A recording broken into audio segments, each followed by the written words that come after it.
Have you guys followed the Robert F. Kennedy Jr. Joe Rogan like Twitter beef stuff?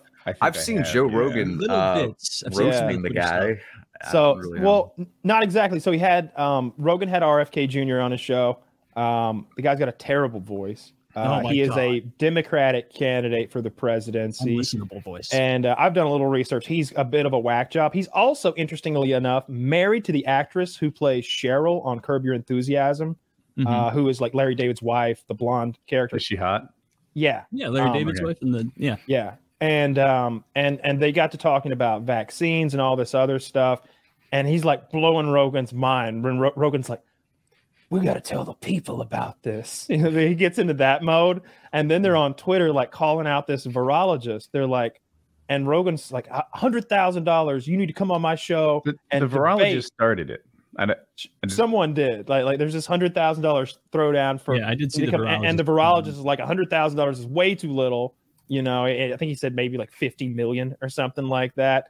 And then everybody got mad because remember the guy who caught Eat That Pussy, EDP, being a pedophile, and literally that guy also showed up at the virologist's house.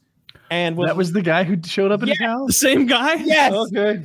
That guy shows up and he's like, hey, you got beef with Rogan or whatever he said. He was actually very polite about the whole thing. Everybody made it seem like they stalked him down. It's like, I don't know. I've seen the nightly news do this a million times. Show up at somebody's yard. Yeah. What do you think about the sewing committee? I saw you liked a Facebook page about Trump. And it's like, I'm a 52-year-old woman living in a trailer park. It's like, but it's pretty interesting. And I had to find out, like, who is this RFK guy? Like, what does he believe? Who's your daddy and what does he do? And I went down this little rabbit hole on him, and I don't want to call someone an AIDS denier sounds hilarious, but that's what he is. He is iffy on the connection between HIV and AIDS. Like, I don't know what he thinks it comes from. And he's one of those people, I think he was saying something. He wasn't saying the water was making the frogs gay, but I think he literally said that there was some water somewhere making children trans. Like something so close to that it's not splitting hairs to say literally that. He said that 5G gives you brain cancer.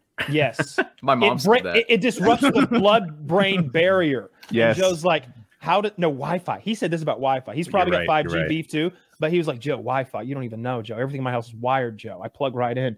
It breaks down the blood-brain barrier, Joe, and it lets that cancer get into your brain. And Joe's like, how does it break down the blood-brain barrier?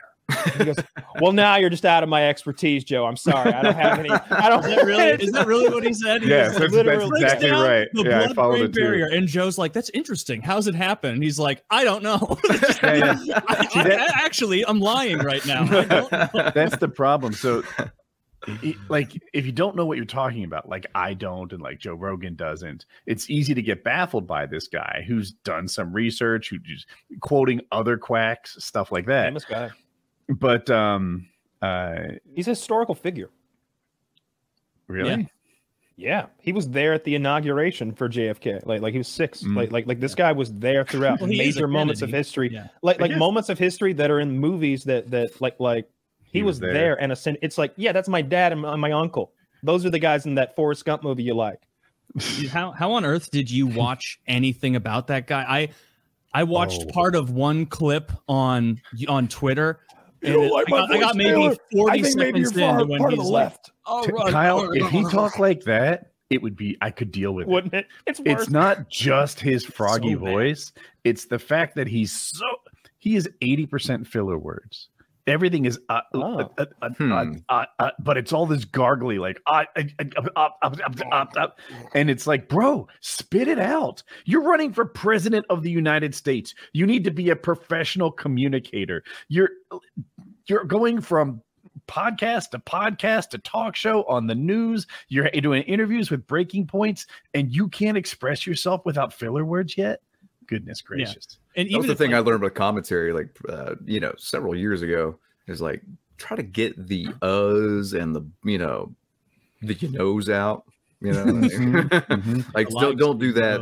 Yeah. It takes 2.5 months to get that sorted out. What the fuck is wrong with this guy? I was baffled by the voice. The voice. I wonder if it's a disease that he had. Probably like, a vocal cord surgery. Emphysema. Maybe. What the fuck? So because there's a medical condition with the voice, but it doesn't explain why he can't speak without filler words eloquently. Yeah, I think that like his voice just does not work. Like I think he's like having to use more breaks because his voice always sounds like it's gonna like gurgle over or like turn over. Like Terrible. It's like he has to like tamp it down with filler words to keep from like vomiting. He sounds like he's about to vomit the whole time he's talking. There's reporting that Steve Bannon convinced him to run, and he speaks at all these Republican conferences, and he pals around with Roger Stone, and he's a false flag Democrat. This is great. People say that. I don't know. I mean, I just read on the internet. What the fuck do I know? But Trump's winning again. Look, what people don't understand is there's this big organization. They're like when Roe versus Wade got overturned. That wasn't just look, this kind of happened. They'd been working on that for years, coordinating. There was a big party in a room full of people like, we did it. We did it. That was us. Those same people are trying to get Trump back in there. They're sending in the false flag Kennedy. This is great. This is great. Now it can work. DeSantis is not going anywhere. It seems like I really need to see a debate, but I don't know if Trump's going to allow very many debates. It seems like he can control everything. He's almost like the incumbent.